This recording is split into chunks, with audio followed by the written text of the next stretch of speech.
As the nation responds to the coronavirus pandemic, many are looking for lessons from past outbreaks. Joining us right now is Richard Preston. He is the New York Times bestselling author of The Hot Zone, also the new book that's out, Crisis in the Red Zone, the story of the deadliest Ebola outbreak in history and of the outbreaks to come. Richard, I want to thank you very much for being with us. Hot Zone scared me to death, but you chronicled in such an amazing way how these outbreaks can take place, what happens, and what we need to do next. I'm guessing this pandemic didn't come as a huge surprise to you. It didn't. Actually, some of the experts I've been talking with as much as 25 years ago predicted that a big pandemic could occur with coronavirus. This has been on the radar screen of some experts for quite some time. What is so significant about coronavirus? Why is it so deadly to humans and so dangerous? Well, I'll tell you, it's because nature, in the first place, nature is full of viruses. Everything on the planet that lives, from bacteria to blue whales, gets infected with its own kinds of viruses. Coronaviruses live in many kinds of animals out there in nature. Just for example, bats in China and in Central Asia, that's the type of animal from which we think this new coronavirus came from originally. There are thought to be around 5,000 different bat coronaviruses out there.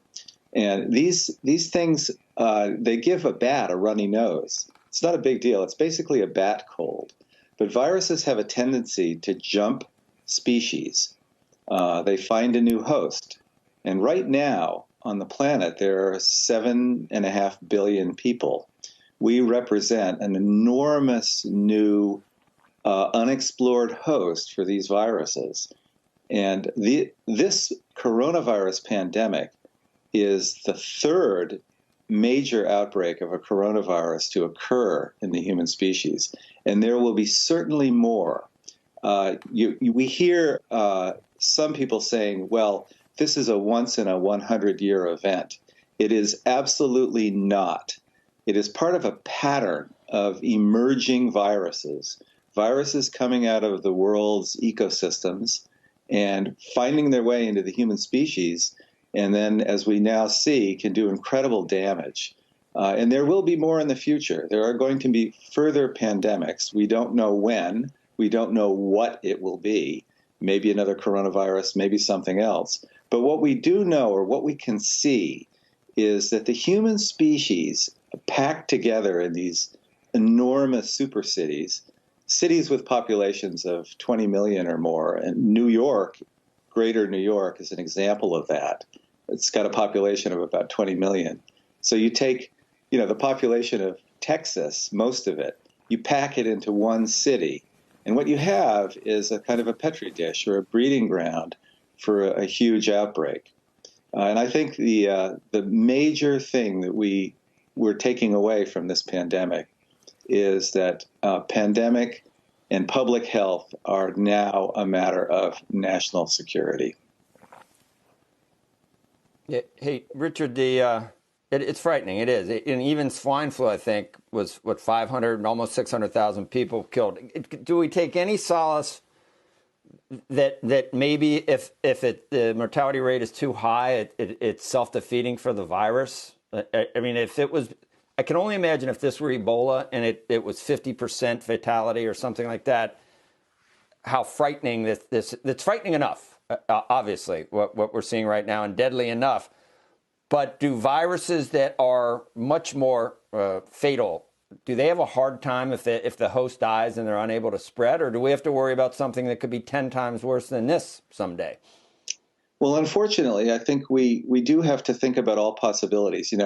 If you get a lawyer, the lawyer is there to think about worst case scenarios and to try to protect you from them, even if they don't occur, because sometimes they do. And I think a worst case scenario could be worse than coronavirus. You could have a higher fatality rate. And there's evidence that viruses in the short term can really be extremely deadly and also spread fast. So a host population can get cut down by a large amount. I think that we're not without our defenses. And one of the most important defenses that we have actually, is as humans, we have altruism, kindness, and an ability to work with teams and to self-sacrifice. And we're seeing that right now with, I think, fundamentally heroic work of medical care workers across the United States. They are doing incredible and sort of amazing job of just carrying on in the face of danger and great difficulty. And that includes regular workers who work in nursing care facilities and retirement communities. You know, they're putting themselves in harm's way to protect us. But I think with a pandemic like this, any crisis also brings opportunities.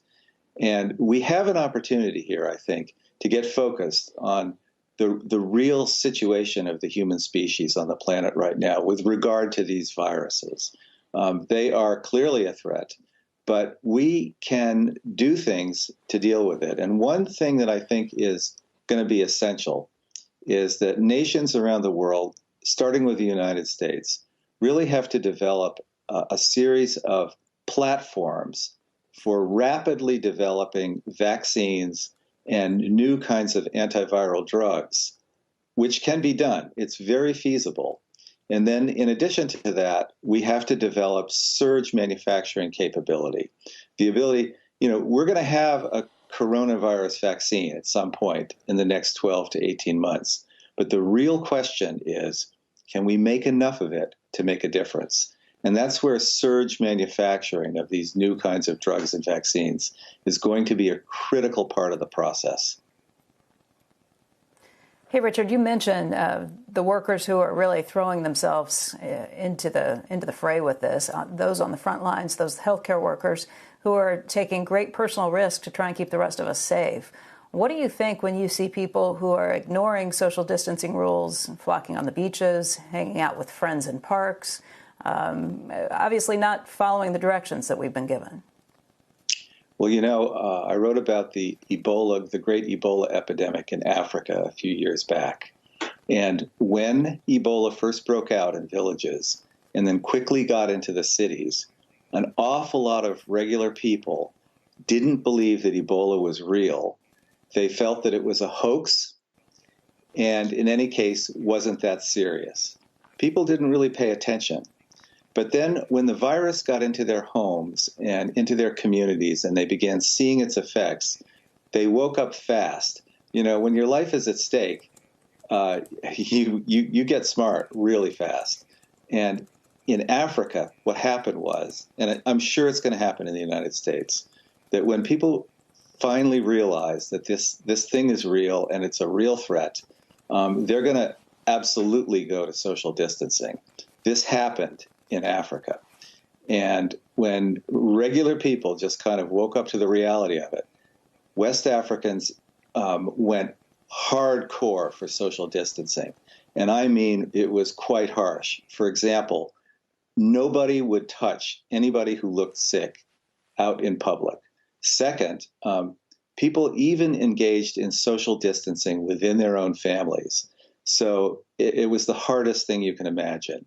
If a child in a family broke with Ebola, the parents had to force themselves to give the child to one of these camps with white tents, to take the child out of the family to save the lives of everyone else in the family. But they would give their child over to a camp with the likelihood that they would never see their child again. And yet they did it.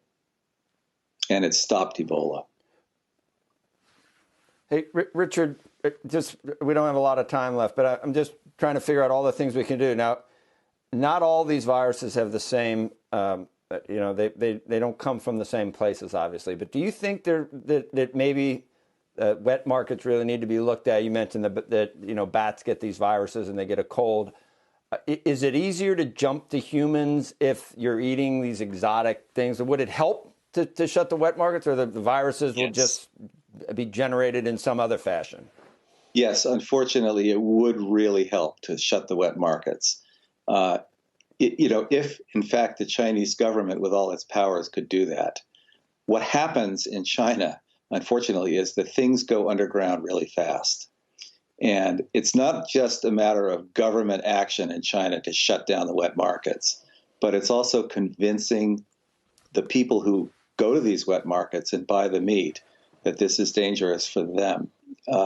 Now, these bat viruses, these coronaviruses, they leak out into the population of China every now and then. But in the old days, villages that were situated near bat caves, scientists have discovered that there are lots of people living in these villages that show signs of having been infected with some sort of coronavirus. Probably not the one that's sweeping around the world right now, but there's just a lot of traffic. There's a lot of cross-species jumping when viruses go from animals to people right around them. And it's not just happening in China. It's happening everywhere humans are in contact with wild animals. And you can think of lots of places where that occurs. But in the old days, a virus would, it wouldn't get into a lot of people. I mean, it would be an isolated place. Some people would get sick, and then it would kind of smolder away and die out. But today, we have two things going on in the human species that have never happened before in history. The first is the packing factor. More than half of the people on the planet now live in cities, close together, where something can spread easily, like a match thrown into a barn full of hay. And then secondly, we have the mixing factor, and that is rapid travel by airlines. So last year, 4.5 billion there were 4.5 billion passenger trips on airlines in the world. And think about the human population basically being thrown into some kind of gigantic blender and being stirred up by airline travel, so that if a virus gets anywhere, it's quickly going to get mixed into the human population all around the planet. These are two things that are really facilitating these outbreaks. And I think that as time goes forward, we're going to see more of them, and they're going to balloon faster.